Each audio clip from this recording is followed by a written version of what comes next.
From frontline fighters to surveillance aircraft, transport fleets, helicopters, and unmanned systems, this is the complete current inventory of the Hellenic Air Force. Every aircraft, every role, and how each one fits into Greece's operational structure explained.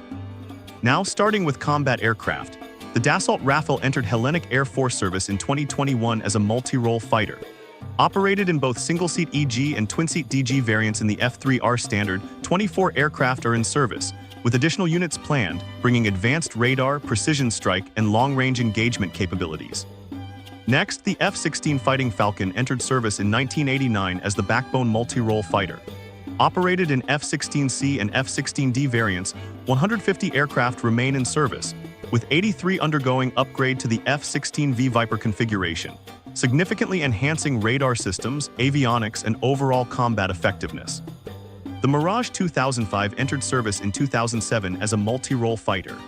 Operated in 2005 EG and 2005 BG variants, 24 aircraft remain active, following the return and retirement of earlier Mirage 2000 EG or BGM units, maintaining a role focused on interception, strike missions, and air defense operations. Next, the F-4E Phantom II entered service in 1974 as a fighter bomber. Upgraded to the F-4E PI 2000 standard, 17 aircraft remain in service, primarily used in strike roles, though retirement is planned, marking the gradual phase-out of one of the longest-serving combat aircraft in the fleet. Finally, the F-35A Lightning II is planned to enter service in the coming years as a fifth-generation multi-role fighter. Currently not yet operational, 20 aircraft are on order with additional options, expected to introduce stealth capabilities, advanced sensor fusion, and network-centric warfare integration. Now moving to airborne early warning and maritime patrol. The Embraer EMB-145H entered service in the early 2000s as an airborne early warning and control aircraft. Operated in the R-99A configuration, 4 aircraft are in service, equipped with Ericsson-Iriai radar systems providing long-range surveillance, airspace control, and command coordination across the Hellenic Air Force network. Next, the Lockheed P-3B Orion entered service in the 1990s as a maritime patrol and anti-submarine warfare aircraft. 1 aircraft is currently in operational service following modernization, supporting sea surveillance, reconnaissance, and maritime security missions across Greece's extended coastal and naval operating areas. Next, tactical and strategic airlift aircraft. The Lockheed C-130B entered service in the 1970s as a tactical airlifter. A limited number remain in inventory, though operational availability is reduced, supporting cargo transport, troop movement, and logistical missions, with long-term replacement under consideration due to aging airframes and increasing maintenance demands. Next, the Lockheed C-130H entered service in the 1980s as an upgraded tactical airlifter. Several aircraft remain in service, continuing to handle transport operations, including personnel deployment, equipment delivery, and humanitarian missions, while facing similar aging challenges and potential future replacement programs. The Alenia C-27J Spartan entered service in 2007 as a tactical transport aircraft. Operated in limited numbers, it supports short-range airlift missions, operating from smaller airfields, and complements the larger C-130 fleet in logistical military transport and rapid deployment roles across the region. Now VIP and special transport aircraft. The Dassault Falcon 7X entered service in the 2010s as a VIP transport aircraft. A small number are operated for government and official missions, providing long-range capability, high-speed travel, and secure transport, supporting state operations and international movement requirements with extended endurance and reliability. Next, the Gulfstream 5 entered service in the early 2000s as a VIP transport aircraft. Operated in limited numbers, it supports long-range government travel, medical evacuation, and special missions, offering intercontinental range, high-altitude performance, and flexibility for rapid deployment when required. The Embraer EMB-135LR or BJ entered service in the 2000s as a VIP and utility transport aircraft. Operated in small numbers, it supports executive transport, liaison missions, and regional travel, with 1 aircraft previously transferred, maintaining flexibility for government and operational support roles. Next, the Beechcraft King Air 350ER entered service in the 2000s as a special mission aircraft. Operated in multiple units, it supports medical evacuation, surveillance, and flight inspection roles, including systems dedicated to RNAV procedures and aerial observation tasks within national airspace. Finally, the Beechcraft King Air 360 entered service more recently as a light transport and utility aircraft.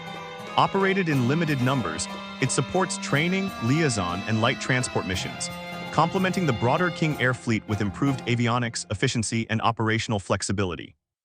Now trainer aircraft. The Alenia Aermacchi M346 Master entered service in the 2020s as an advanced jet trainer. Operated in the Block 5+ configuration, 10 aircraft are in service, providing lead-in fighter training, advanced avionics simulation, and preparation for 4th and 5th generation combat aircraft operations. Next, the Beechcraft T-6A Texan II entered service in the 2000s as a basic trainer aircraft. A large fleet remains active, supporting initial pilot training, flight fundamentals, and progression into advanced platforms, forming the primary entry point for Hellenic Air Force pilot development. Finally, the Tecnom P-2002JF Sierra entered service in the 2010s as a light training aircraft. Operated in multiple units, it supports early-stage flight training, screening, and basic instruction, providing a cost-effective platform for pilot selection and foundational flying skills development. Now aerial firefighting and air-spraying aircraft. The de Havilland Canada DHC-515 is planned to enter service in the coming years as a next-generation aerial firefighting aircraft. Ordered to replace older platforms, it will support water bombing operations, extended-range missions, and improved efficiency in wildfire response across national and regional environments. Next, the Canadair CL-415GR entered service in the late 1990s as an amphibious firefighting aircraft. Operated in multiple units, it performs water scooping and aerial firefighting missions, playing a central role in wildfire suppression with the ability to operate directly from nearby water sources. The Canadair CL-415MP is a specialized variant configured for search and rescue missions. Operated in limited numbers, it supports maritime surveillance, SAR operations, and coordination roles, extending the operational use of the CL-415 platform beyond standard firefighting missions. Next, the Canadair CL-215GR entered service earlier as an amphibious firefighting aircraft. Though older, it remains in use in reduced numbers, continuing to support wildfire suppression operations while gradually being phased out in favor of more modern replacements. The PZL-MILEC M18B entered service as an air-spraying aircraft. Operated in limited numbers, it supports aerial firefighting support roles and agricultural spraying missions, contributing to wildfire containment efforts through targeted chemical and water dispersal operations. Finally, the PZL-MILEC M18AS is an upgraded variant of the M18 series. Operated in small numbers, it continues to support aerial spraying and firefighting assistance missions, offering improved performance and reliability compared to earlier versions of the platform. Now helicopters in service. The Bell 205 entered service in the Hellenic Air Force as a utility helicopter. Operated in small numbers under the AB-205 designation, it supports general transport, light utility missions, and operational flexibility, continuing to serve in limited roles within the broader rotary wing fleet. Next, the Bell 212 entered service as a utility helicopter. Operated in multiple units as the AB-212, it supports transport, coordination, and general-purpose missions, providing reliable twin-engine performance and flexibility across a range of operational requirements within the helicopter fleet. The Agusta AW109 E-Power entered service as a light utility helicopter. Operated in limited numbers, it supports VIP transport, liaison missions, and light operational roles, offering speed, flexibility, and efficiency for short-range missions within national airspace.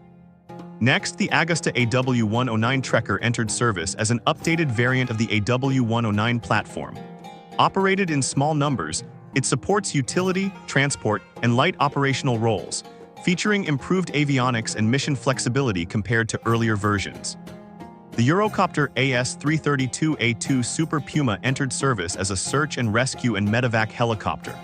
Operated in limited numbers, it supports medical evacuation and emergency response missions, providing medium-lift capability and extended operational range in critical scenarios. Next, the Eurocopter AS-332C1 Super Puma entered service as a dedicated search and rescue helicopter. Operated in multiple units, it supports SAR and CSAR missions, providing extended range, all-weather capability, and essential rescue operations across land and maritime environments. The MBB or Kawasaki BK-117 entered service as a light utility helicopter. Operated in limited numbers, it supports medical evacuation, observation, and light transport roles, offering compact design, maneuverability, and efficiency for short-range missions and specialized operational tasks. Next, heavy lift and specialized support aircraft. The Sikorsky S-64 Skycrane entered service as a heavy-lift helicopter. Operated in limited numbers, it supports aerial firefighting operations, heavy cargo transport, and specialized lifting missions, using its external load capability to move equipment and deploy resources in difficult terrain and emergency scenarios. Now, unmanned aerial systems. The EAV Pegasus 1 entered service in the early 2000s as an indigenous unmanned aerial vehicle. Operated in limited numbers under the E-179 designation, it supports reconnaissance, surveillance, and observation missions, providing basic ISR capability for monitoring and operational awareness. Next, the EAV Pegasus 2 entered service as an upgraded variant of the Pegasus platform.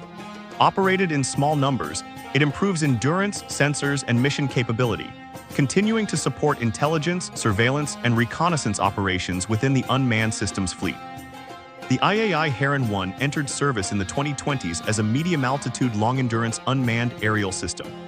Operated in multiple units through leasing arrangements, it supports advanced ISR missions, extended-range surveillance, and real-time data collection across maritime and land operational environments. Finally, the General Atomics MQ-9 Reaper is planned for future acquisition as a male unmanned aerial system. Not yet in service, it is expected to provide long-endurance surveillance, strike capability, and advanced ISR integration within the Hellenic Air Force structure once acquired.